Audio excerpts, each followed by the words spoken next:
I argued in my closing argument that the investigator, the naval investigator who investigated the case, this is a good point. actually told people the picture's not a big deal. We don't care about it.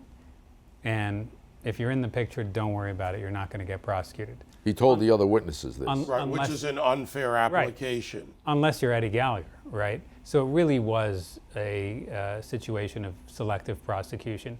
Nobody cares about that picture. I mean, I'm not saying it's the right thing to do, but it's also not a thing to destroy the career of a guy who was in for 19 years and did 8 combat deployments.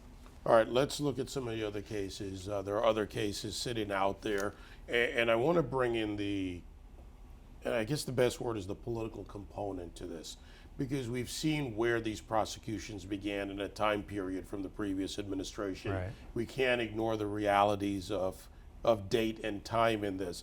But we have a 82nd Airborne Lieutenant, Clint Lawrence.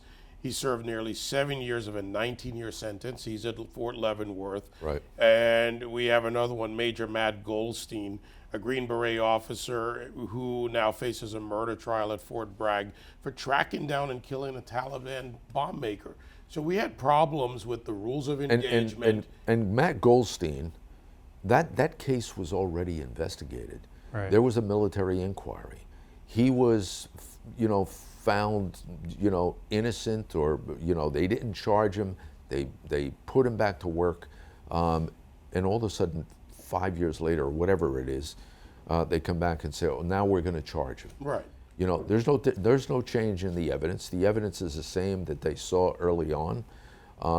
I just think, I think one of the big problems, David, and I think Marc would agree with me, in these cases, you have prosecutors. Our prosecutors, I don't know, they were between 27, 35 years old. Right. No combat deployments, never in combat, probably wasn't in the Navy during 9/11. I don't think they get it. I don't think they understand what these guys' jobs are. I don't think they understand the rules of engagement.